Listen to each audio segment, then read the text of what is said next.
In this lesson, we're going to drill the I-jab pain tool into the blast, grabbing on, and then drilling the rear elbow. We're just going to deliver 3 rear elbows. Again, that's just a random, arbitrary number. You're going to deliver what you need to finish the altercation. So we're going to go fairly quickly with this now.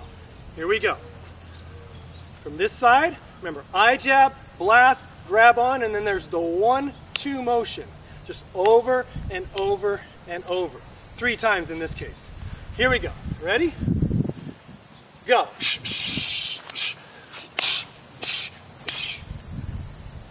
Let's go the other side. Here we go. Ready? Go.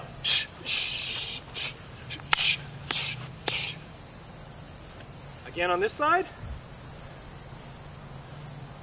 Go.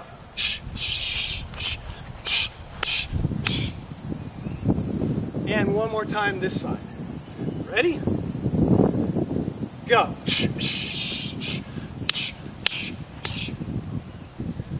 Very nice. Now, take your time. Go over this until you got this down pretty easily. Then we'll move on.